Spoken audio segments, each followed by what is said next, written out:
नमस्कार सभी को। मेरा नाम जीत सिंह है और मैं राजीव गांधी फाउंडेशन में एक रिसर्चर हूँ। एनवायरमेंटल एक्शंस इन इंडिया आज इसका 5वां एपिसोड है। आज हम बात करेंगे बुंदेलखंड। बुंदेलखंड वो क्षेत्र है जो यूपी और एमपी से लगा हुआ है। कुछ भाग उसका उत्तर प्रदेश में पड़ता है और कुछ भाग मध्य प्रदेश में पड़ता है।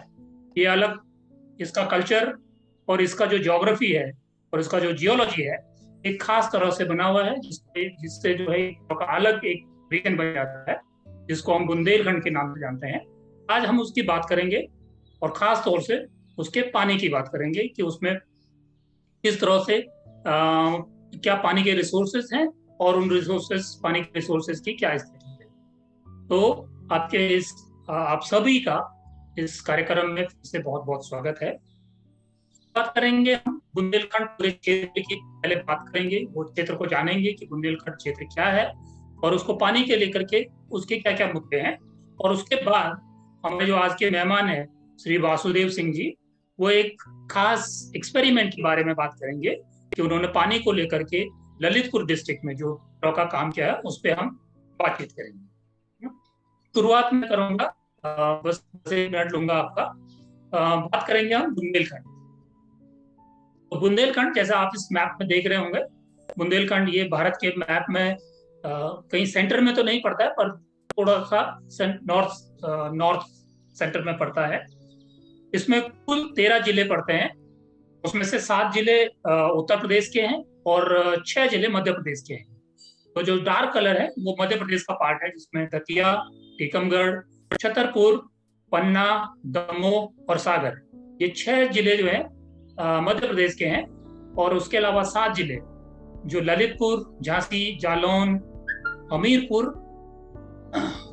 महोबा, बांदा और चित्रकूट, ये जो है यूपी के जिले हैं। तो ये पूरा जो क्षेत्र है इसको बुंदेलखंड कहा जाता है। जैसे मैंने पहले बताया, इसका ज्योग्राफी, इसका कल्चर और इसका जियोलॉजी एक खास तरह के तरीके से बना हुआ है, जिससे इसकी जो है एक अलग आइडेंटिटी बन जाती है। तो इसको हम बुंदेलखंड के नाम से जानते हैं। पानी की बात करें तो यहाँ पे 2 मुख्य नदियां हैं। इसका जो ढलान है वो ढलान उत्तर की तरफ है, तो इसकी नदियां जो है उत्तर की तरफ बहती हैं। तो इसमें जो 2 इंपॉर्टेंट नदियां हैं वो है बेतवा। ये जो रिवर सिस्टम है इसका, दो रिवर मैंने बताया था, जैसे केन और बेतवा है। और उसके अलावा एक और रिवर है जिसको दसान बोलते हैं। दसान रिवर जो है बेतवा में जाके मिलती है और तब केन और बेतवा दोनों जो है यमुना में मिलती है। यमुना बुंदेलखंड रीजन के उत्तर में बहती है और ये सभी नदियां उत्तर की तरफ जाती हैं। फिर उसके बाद अगर हम आगे थोड़ा और देखें तो ये 2 नदियों के अलावा जो है इसमें बहुत सैकड़ों ऐसी छोटी छोटे नदी नाले हैं, छोटी छोटी स्ट्रीम्स हैं जो इन नदियों को शेप देती हैं। मुख्य रूप से तो 2 ही नदियां इस क्षेत्र में हैं, केन और बेतवा, और दसान को भी अगर एक मान लें तो ये इसके अलावा जो है बहुत सारे छोटे छोटे, ये कुछ सीजनल हैं और कुछ पेरिनियल हैं जो इन नदियों को शेप देते हैं और इन नदियों को बनाते हैं। ये इस तरह के बहुत सारे आपको छोटी छोटी नदियां में मिलेंगी। जो आज हम बात कर रहे वाले हैं जिस नदी के बारे में, वो ललितपुर में है, जिसको हम ओडी नदी बोलते हैं। तो ओडी नदी के बारे में वासुदेव जी के बारे में और ज्यादा डिटेल बात करेंगे। तो ये इसका पानी का एक सिस्टम है बुंदेलखंड रीजन का, जिस तरह से ड्रेन होता है और जिस तरह से पानी ये अलग अलग क्षेत्रों को पहुंचाता है, ये उसका प्राकृतिक सिस्टम जो है अभी हमने बताया है। लेकिन एक्चुअल में यहाँ पानी कितना बरसता है? जो भी पानी हमको मिलता है वो आसमान से ही मिलता है, उसके अलावा तो कोई दूसरा स्रोत होता नहीं है। तो पानी कितना बरसता है इसको देखते हैं। अगर आप ये वाला देखें तो कम से कम इस पूरे क्षेत्र में 1000 mm की बारिश हर साल होती है। 1000 mm की जो बारिश होती है वो बहुत कम भी नहीं है और बहुत ज्यादा भी नहीं है, ठीक ठाक बारिश होती है। 1000 mm की जो बारिश है वो ठीक ठाक बारिश होती है। तो ये एनुअल एवरेज है, ये कभी 1100 और 1200 तक भी पहुंच जाता है। कुछ क्षेत्रों में ये 800-900 भी रहता है, लेकिन एवरेज देखें तो 1000 mm का बारिश इस पूरे क्षेत्र में होता है। लेकिन जो ये बारिश होती है 1000 mm की, उसमें से जो 90% जो बारिश है वो सिर्फ 2 महीनों में गिरता है, वो है जुलाई और अगस्त का, जब मानसून का सीजन रहता है। इन्हीं 2 महीनों में जो पूरा बारिश है उसका 90% पानी जो है इन्हीं 2 महीनों में गिरता है। यानी कि बाकी के जो 10 महीने हैं उसमें टोटल जो 1000 mm का जो बारिश होता है उसमें से सिर्फ 10% ही बारिश होता है। तो बड़ा एक साल का बड़ा जो पार्ट है उसमें बहुत कम बारिश होती है, और अधिकतर बारिश जो है जुलाई और अगस्त के महीने में हो जाती है। इसका क्या प्रॉब्लम होता है इसका, कि जब बारिश एक साथ गिरती है इन 2 महीनों के बीच, वो करीब 7 दिनों का जो टाइम पीरियड है उसमें जो बहुत तेजी से ये बारिश गिरता है, तो इसका जो रन ऑफ है, जो पानी जो बह जाता है ऊपर से, धरती के ऊपर से जो पानी बह जाता है उसका रेट बहुत ज्यादा है, क्योंकि उसको रिसने के लिए टाइम नहीं मिलता है।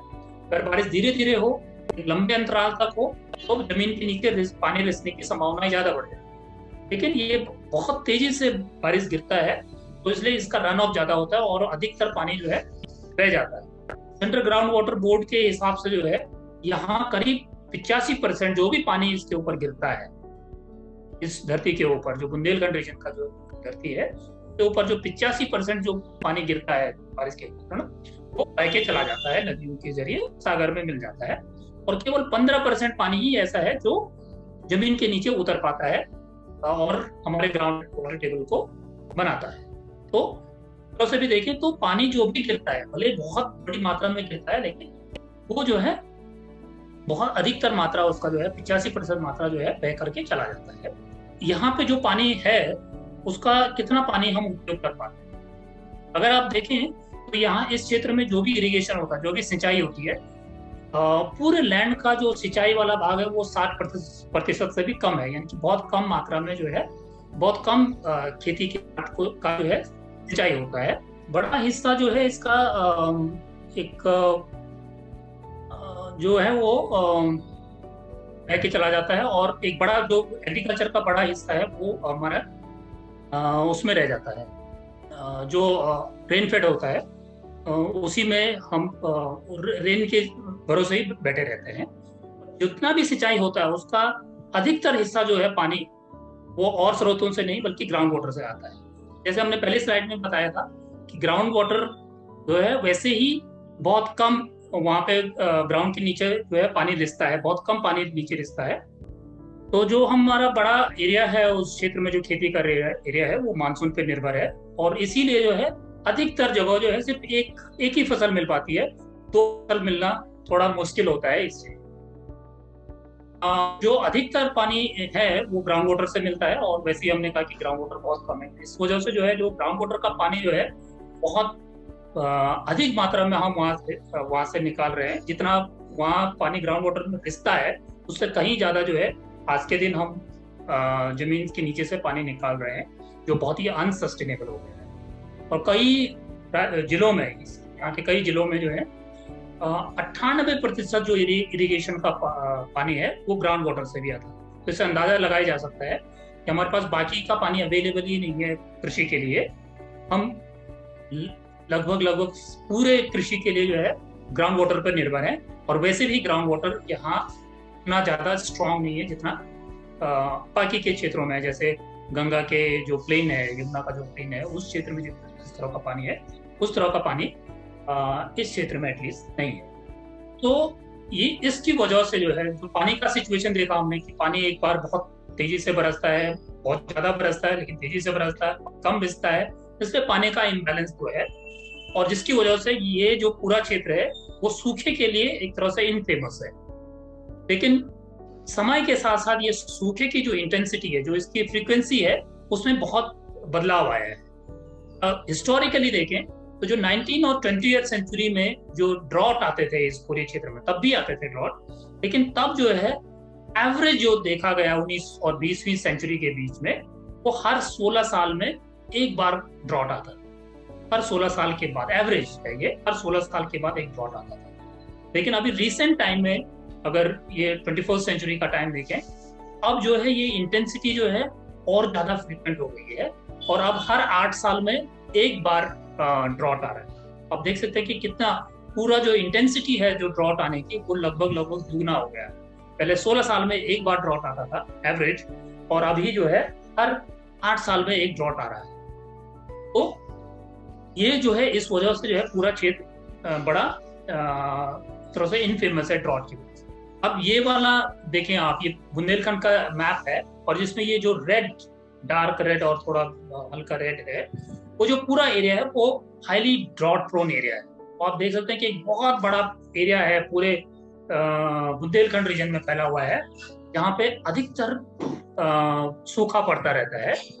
और इसलिए देख सकते हैं कि मतलब ड्रॉट जो है इसका एक पार्ट बन चुका है अब। और खास तौर से हम हिस्टोरिकली देखा कि पहले ये थोड़ा कम था, लेकिन अब थोड़ा ज्यादा हो गया। अब देखें कि इसका कारण क्या है, इस ड्रॉट का क्या कारण है, क्यों ये ड्रॉट हो रहा है। तो इसके 5 मेन कारण हैं।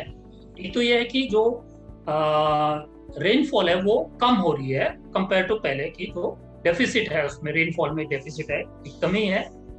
दूसरा, जो ग्राउंड वाटर है हम उसका बहुत ज्यादा एक्सट्रैक्शन कर रहे हैं, जितना ग्राउंड वाटर रिश्ता नहीं है उससे कई ज्यादा हम उसको का यूज कर रहे हैं। उसके अलावा जो रेनफॉल होता है वो बहुत छोटे समय के लिए हो रहा है और बहुत ज्यादा उसी समय हो रहा है। जैसे मैंने बोला कि सिर्फ 2 महीने में ही 90 हो जाता है, और अभी ये स्पेल और कम होता जा रहा है।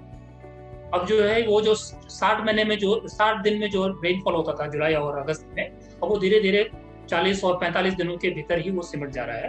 तो इसलिए जो है रेन तो पूरा 1000 mm के आसपास ही हो रहा है, लेकिन वो दिन घट गए हैं, वो जल्दी वो सारा रेन बह जा रहा है। और जितनी ज्यादा रेन आएगी उतने जल्दी जो है उसका रन ऑफ भी ज्यादा होता है, तो इसलिए रिसने का टाइम कम मिलता है। उसके अलावा हमने जो यहाँ के जो ट्रेडिशनल सिस्टम है वाटर हार्वेस्टिंग के, उसको एक तरह से नेग्लेक्ट कर पूरे क्षेत्र में हिस्टोरिकली बहुत एक बड़ा कल्चर डेवलप हुआ रेन वाटर हार्वेस्टिंग का, वो सारे सिस्टम को हमने एक तरह से नेग्लेक्ट कर दिया है। और दूसरा, इम्प्रॉपर वाटर मैनेजमेंट हमारा अच्छा नहीं है। जैसे हमने देखा कि ग्राउंड वाटर जितना हम उसका रिप्लेनिशमेंट नहीं होता, उससे कई ज्यादा जो है हम उसका यूज कर रहे हैं, तो इस तरह से मैनेजमेंट भी नहीं है। तो ये बड़े कारण है जिसकी वजह से यहाँ अक्सर सूखा पड़ता है। जो हमने ट्रेडिशनल वाटर मैनेजमेंट स्ट्रक्चर की बात की, उसमें से 2 मुख्य स्ट्रक्चर्स देखने को मिलते हैं इस क्षेत्र में, जिसको बोलते हैं चंदेला टैंक और बुंदेला टैंक। चंदेला और बुंदेला यहाँ के राजघराने थे। पहले जो 9th से 13th सेंचुरी तक यहाँ पे चंदेला राजाओं ने राज किया, और 16th सेंचुरी में बुंदेला राजाओं ने यहाँ पे राज किया। इन दोनों राजाओं ने जो है दोनों डायनेस्टी ने जो है इस क्षेत्र के पानी को वो समझते थे, और पानी की समस्याओं को दूर करने के लिए उन्होंने बड़ी मात्रा में जो है वाटर टैंक्स बनाए। और करीब करीब 8,000 इस पूरे क्षेत्र में 8,000 बुंदेला और चंदेला टैंक्स हैं।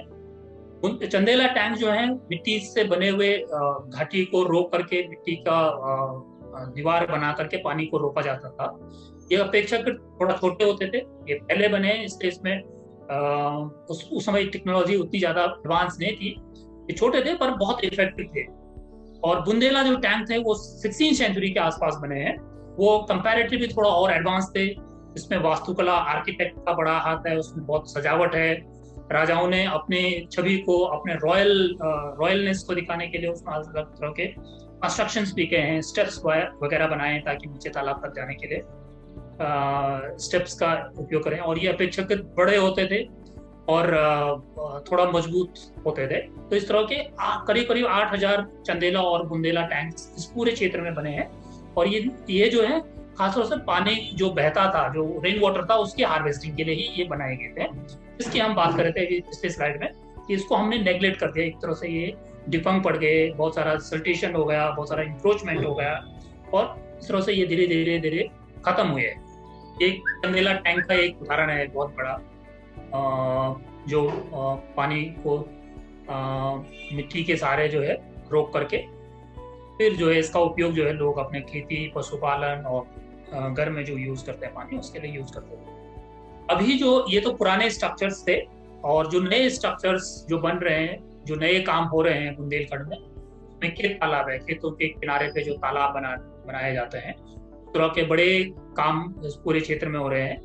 हम लोग खुद राजीव गांधी फाउंडेशन और कुछ और संस्थाएं मिल करके टीकमगढ़ में इस तरह का काम कर रहे हैं। इसके अलावा बहुत अलग अलग जिलों में जो है अलग अलग संस्थाएं और सरकारें भी ये तालाब बना रही हैं। इसके अलावा जो नदियों का पुनर्जीवन है उस तरह के भी काम हो रहे हैं, जिसकी हम आज एक बार बात करेंगे। वाटरशेड मैनेजमेंट के बहुत सारे तरह के काम हो रहे हैं। पानी पंचायत के बहुत सारे काम हो रहे हैं। बहुत अलग अलग संस्थाएं पानी पंचायत वगैरह के काम कर रहे हैं। तो इस तरह के कुछ नए काम भी हो रहे हैं। तो ये कुछ नए काम हैं और कुछ पुराने काम हैं। पुराने कामों को भी रिजुवनेट करने की बहुत सारे संस्थाएं और सरकारें काम कर रही हैं। जो बुंदेला और चंदेला टैंक को वापस पुनर्जीवित करने के लिए बहुत सारे काम हो रहे हैं, वो काम भी हो रहे हैं, लेकिन इस नए तरह के काम भी बहुत मात्रा में हो रहे हैं। तो कुल मिलाकर के हम देखें तो ये जो बुंदेलखंड रीजन है, पुराना रीजन है, तो ये पूरा रीजन जो है पानी स्ट्रेस रहा, लेकिन लोगों ने अलग अलग तरीके हिस्टोरिकली देखा, हमने लोगों ने अलग अलग तरीके निकाले पानी की पूर्ति को बनाए रखने के लिए उन्होंने अलग अलग काम किए हैं और आज भी उस तरह के काम हो रहे हैं। उसमें हम ओडी रिवर का आज एग्जाम्पल सुनेंगे। उस तरह के काम होते रहे हैं।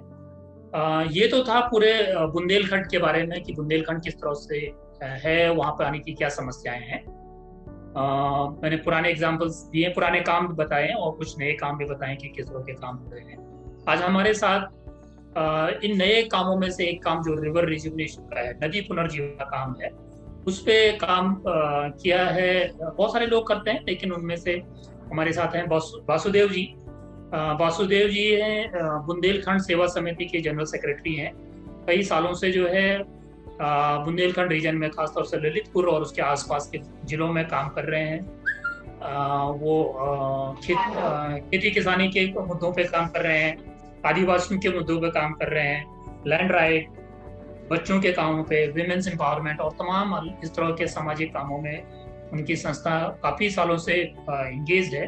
वो सब काम कर रहे हैं। इन्होंने और बाकी और सारे लोगों ने मिल करके ओडी एक जो नदी है ललितपुर में, उसके पुनर्जीवन का एक काम किया है।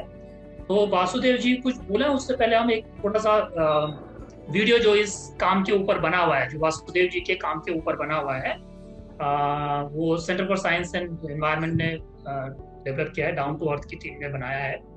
तो हम वो एक वीडियो पहले देखेंगे। Small streams and rivulets are never perennial in India's Bundelkhand region. This is a region of ravines. And even though it gets over 800 millimeter of rainfall because of the topography and lack of natural aquifer, almost all the rain flows away through runoff. Here, rivulets and streams have water only during the monsoon season, but for most of the year, they are dry.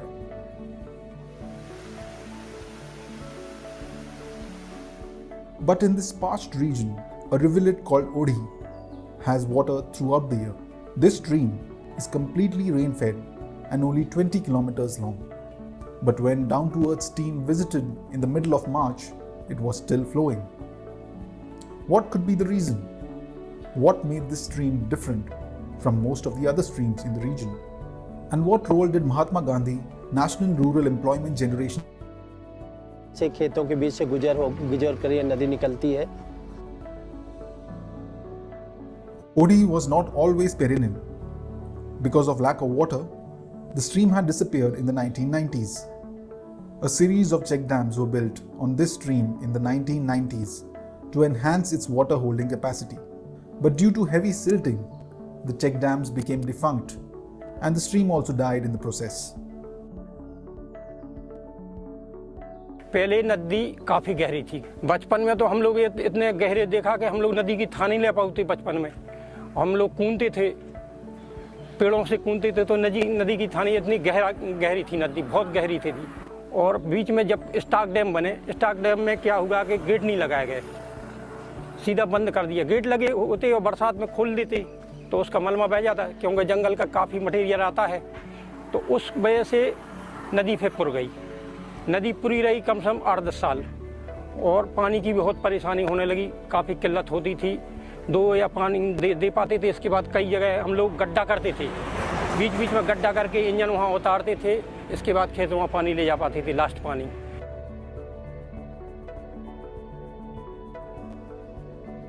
Work on reviving the stream began in 2018. It was completely funded by Manrega.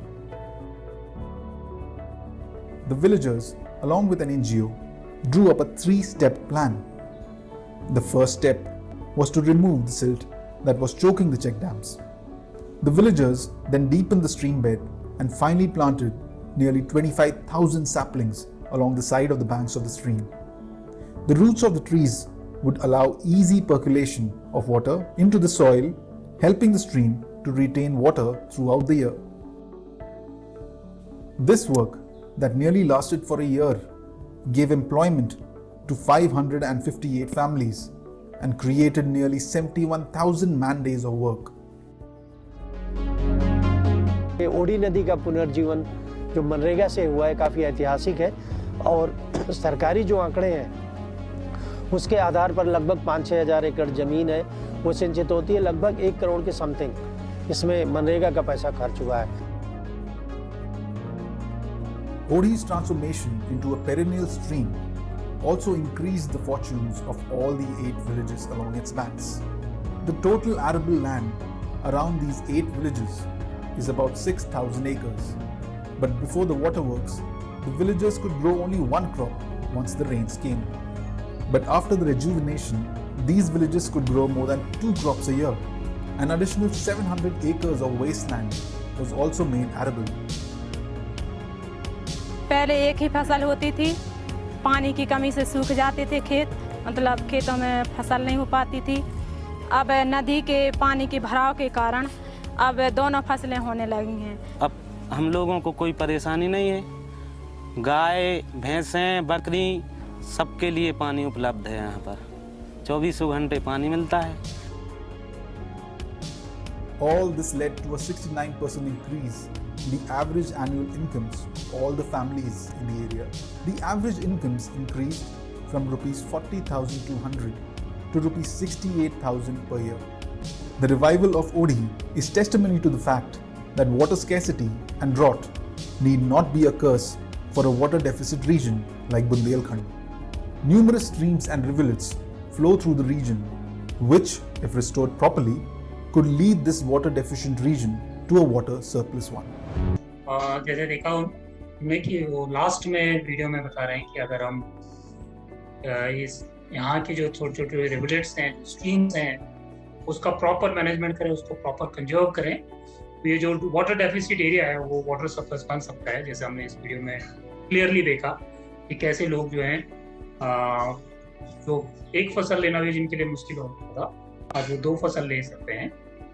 ये पूरी कहानी थी, लेकिन इस कहानी को हम थोड़ा और समझेंगे वासुदेव जी के जरिए, जिन्होंने इस पूरे काम में एक्टिवली काम किया है। वासुदेव जी थोड़ा और समझाएं हमको कि ये क्या रिवर क्या है और किस तरह के काम हुए हैं इस पूरे नदी में। जी जीत सिंह जी बहुत बहुत धन्यवाद और पूरी टीम को जो अभी इस समय इस कार्यक्रम में जुड़े हैं उन सबका हार्दिक स्वागत है। और अभी आपने जो फिल्म के माध्यम से जो बहुत ही अच्छी तरह से आप बुंदेलखंड को प्रेजेंट किया और ये जो ओडी रिवर के बारे में आपने रखा, मैं इस पे थोड़ा सा अपना व्यवहारिक जो जानकारी है, जिस तरह से हमने इस काम को किया है प्रशासन के साथ मिलकर, उसको मैं रख रहा हूँ संक्षिप्त में। ओडी जो नदी है ये जंगल से निकलती है और ये ललितपुर का जो मड़ावरा ब्लॉक है। और अभी आपने जो जिन नदियों की बात की थी कि दसान, ओडी, जामनी और ये बेतवा, तो बेतवा तो प्रमुख नदी है और उसकी जो सहायक नदियां हैं वो धसान नदी है और धसान नदी और जामनी नदी की सहायक नदी है ओडी नदी है। तो जंगल यूपी एमपी का बॉर्डर है मदनपुर गांव, जहाँ पर कई पत्थर खदानें हैं और पत्थर खदानों में वहाँ के तमाम गांव के लोग काम करते हैं। और जब हम लोगों ने बेस लाइन किया था तो बहुत सारी चीज़ें निकल के आई कि किस तरह गरीबी है और खेती किसानी से कुछ मिलता नहीं, तो पत्थर की खदानों में लोग काम करते करते आधी उम्र में ही ख़त्म हो जाते। ये बहुत दुखद घटना थी, लेकिन ये था कि कैसे हम लोग स्थानीय संसाधनों के बल पर किसी की आजीविका, क्षेत्र की आजीविका कैसे सुधर सकती है, लोगों को अनाज मिले, उत्पादन बढ़े। तो हम लोग मीटिंग कर रहे थे और ये घटना मैं लातूर से विजिट करने के बाद आया था। तो अनुभव तो था कि इस इलाके में बहुत समस्या है पानी की, लेकिन ये था कि इस गांव विशेष के आसपास जो प्राकृतिक जल स्रोत है उनको कैसे पुनर्जीवित किया जाए। तो वहाँ से देखने के बाद जब यहाँ आया तो गांव में एक मीटिंग थी और सभी को बुलाया, पंचायत के जो हमारे प्रधान हैं, जो वहाँ के आदिवासी हैं, जो गरीब लोग हैं, किसान हैं, छोटे लघु एवं सीमांत किसान हैं, सबको बुलाया, बातचीत हुई। बातचीत के दौरान ही पता चला कि एक जो बुजुर्ग आदमी था उसने कहा कि अरे भाई हमारे यहाँ देखो पानी की इतनी समस्या है, बरसात का सारा पानी बह के चला जाता है और तुम हमारी ओडी नदी को बंधवा दो, खुदवा दो, तो हमारे यहाँ तो साल भर पानी भरा रहेगा। यहाँ साल भर पानी भरता था, बहता था, लेकिन अब जो है वो पुर गई है और उस पर कोई ध्यान नहीं दे रहा, कोई हमारे गांव का भलाई नहीं कर रहा। जो भी प्रधान बनता है वो भी नहीं सुनता, हमारी काऊ नहीं सुनत, ना सरकार सुनत, ना गांव का आदमी सुनत। ऐसी बुंदेली में वो बातचीत कर रहे थे। तो हमारे ये मस्तिष्क में बात आई कि ये ओडी नदी कोई थी, इसका पता लगाया जाए। अब इसके बाद वो मीटिंग तो खत्म हो गई। फिर हम लोगों ने रेवेन्यू राजस्व रिकॉर्ड में देखा। राजस्व रिकॉर्ड में देखा तो लेखपाल ने अपने खतरा खसौनी में बताया कि हाँ यहाँ ओडी नदी तो है, लेकिन वो अब पुर गई है, लोग कब्जा कर लिए हैं, खेती नहीं हो रही है उसमें और सारा पानी बह के निकल जाता है, पथरीली हो गई है, ककरी भी हो गई है। फिर हम लोगों ने ब्लॉक में बातचीत किया, ग्राम विकास अधिकारी से बातचीत की कि क्यों ना हम लोग चलें, दोबारा मीटिंग करें और यहाँ पे पता लगाएं, और अगर गांव के लोग तैयार होते हैं तो हम लोग इस नदी की बात करें और मनरेगा से कई उससे हो सकता है। बात आगे बढ़ी और धीरे धीरे हम लोग ब्लॉक को जोड़ा। फिर ये बात जिलाधिकारी तक पहुंची। जिलाधिकारी ने एक मीटिंग बुलाई और उन्होंने कहा कि भाई ये नदी के बारे में इस समय हमारी भारत सरकार, उत्तर प्रदेश सरकार, सब लोग चाहते हैं कि जो इस तरह के परंपरागत जल स्रोत है उनका पुनर्जीवन हो, बरसात के पानी को रोका जाए और खुशहाली आए, लोगों की आमदनी बढ़े, कृषि का जो उत्पादन है वो बढ़े। तो ये बातचीत बढ़ी और एक कमेटी बनाई गई जिले स्तर पर, ओडी नदी के पुनर्जीवन की समिति बनाई गई और उसमें हमारा नाम बुंदेलखंड शिव संस्थान को भी रखा गया और वो हफ्ते में मीटिंग होने लगी। तो हमारे जो अनुभव थे उनको हम बताते गए कि पहले इसको रेवेन्यू रिकॉर्ड में देखा जाए, फिर वो गांव में पीआरए किया जाए, ग्राम सभा की जाए और ये बातचीत जाए कि गांव वाले का क्या कंट्रीब्यूशन होगा, वो कम से कम अपने खेत जो है उनको वो छोड़ दें, जो जिन्होंने कुछ फसल बोते हैं वो कहें कि ठीक है ये नदी की जमीन है तो हम छोड़ देंगे उसको। तो ये एक अच्छा वातावरण बनाया गया, पीआरए किया गया और इसके बाद फिर पंचायत जो समितियां थी उनसे बातचीत हुई और अंत में ये हुआ कि जो 5-6 गांव पड़ते थे उस नदी से, वो जंगल से निकलती है और जाके जामनी नदी में गिर जाती है 15 से 17 किलोमीटर की दूरी। तो घूमते हुए वो गई नदी। तो हर पंचायत में बातचीत हुई कि भाई जो है वो हर जगह मनरेगा से ये प्लानिंग होगी और बुंदेलखंड से संस्थान तो सिर्फ मीटिंग ऑर्गेनाइज कराएगा और छोटा मोटा जो उनके पास रिसोर्स है वो अपना टेक्निकली सपोर्ट करेगा और सरकारी विभाग उसमें सहभागिता करेंगे। डीएम साहब का निर्देश था। तो हमारी अलग अलग टीमें जाती थी, कभी लघु सिंचाई विभाग, कभी वन विभाग के साथ। वन विभाग ने कहा हम बांस के पौधे लगाने के लिए बात करेंगे, जहाँ वन विभाग का एरिया आएगा वो वहाँ पर अपना चेक डैम बनाएंगे और गहराई करेंगे। तो अलग अलग डिपार्टमेंट के साथ, माइनर इरिगेशन हो गया, सॉइल कंजर्वेशन हो गया, हॉर्टिकल्चर हो गया, ये सारे विभागों को ये था कि अगर पानी को वर्ष भर नदी में बनाए रखना है तो गहराई तो बढ़ाना ही है, साथ साथ जो पानी बह के खेतों से आता है तो वहाँ लैंड बंडिंग कराई जाए। जो कुएं पड़े हैं, खराब पड़े हैं, बुंदेलखंड पैकेज में उस समय 4 लाख से 5 लाख तक में कुआं बनता था। तो हमने जिलाधिकारी महोदय को बताया कि 4-5 लाख रुपए में एक कुआं बनता है और उसमें 4-5 किसान ज्यादा से ज्यादा लाभान्वित होते हैं। लेकिन अगर 4-5 लाख या 8-10 लाख का एक हर ग्राम पंचायत के सामने अगर एक प्लान बनाया जाए और एस्टिमेट बनाया जाए तो वो कुएं से ज्यादा फायदेमंद नदी की गहराई बढ़ाना होगा और मनरेगा का बहुत अच्छे से उपयोग हो जाएगा। सारा पैसा जो लौट के चला जाता है मार्च में वो कम से कम अच्छे से हो सकता है। ओडी नदी पे इस पे काम किया जाए। जिलाधिकारी ने उस बात को माना और उन्होंने कहा कि जितनी भी 5-6 ग्राम पंचायतें पड़ती हैं उन सब में आप माइक्रो प्लानिंग बनाइए और इसके बाद जो नदी के लिए है वो एस्टीमेट बनाइए नदी की गहराई बढ़ाने का।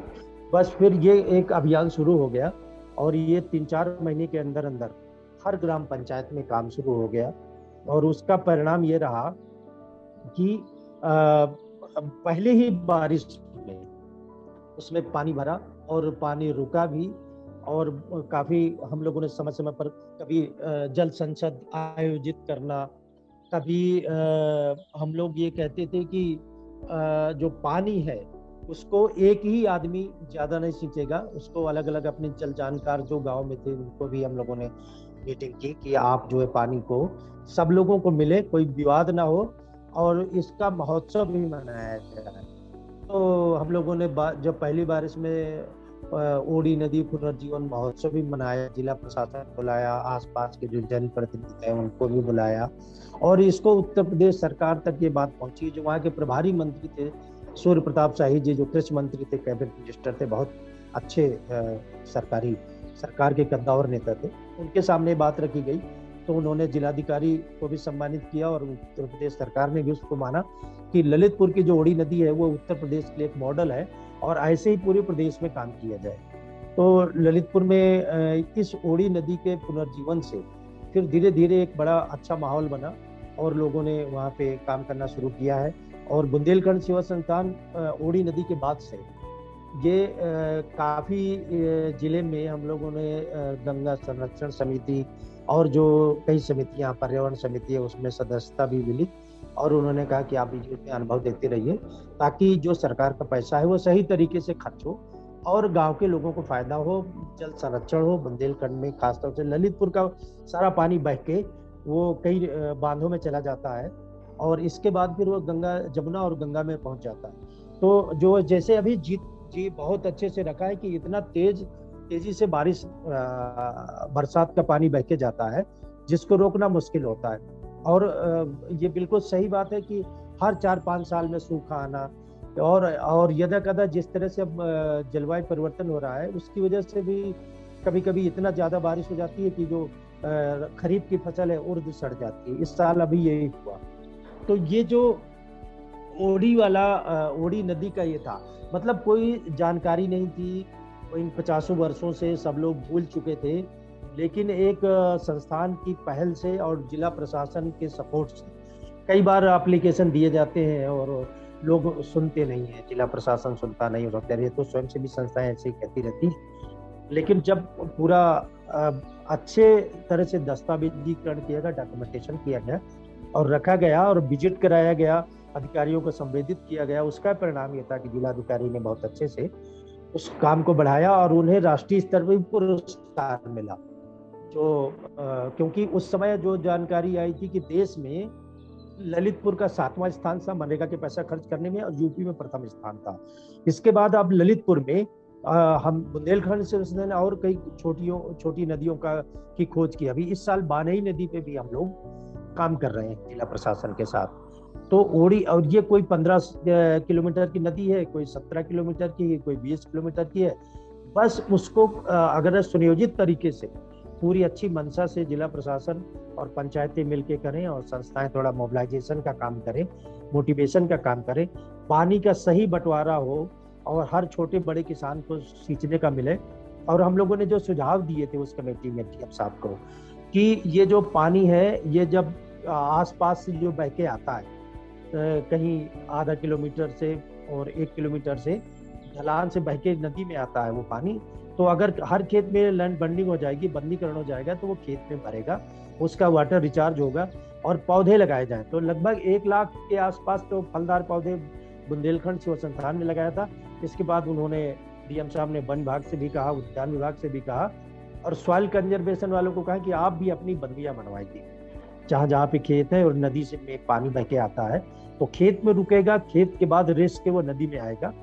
और आपने देखा होगा कि वो ड्रोन कैमरे से फोटो ली गई है, तो इतना वो दिखता है अच्छा स्वरूप कि वो उस इलाके में जहाँ नदी का पानी है और आसपास एकदम हरा भरा दिख रहा है।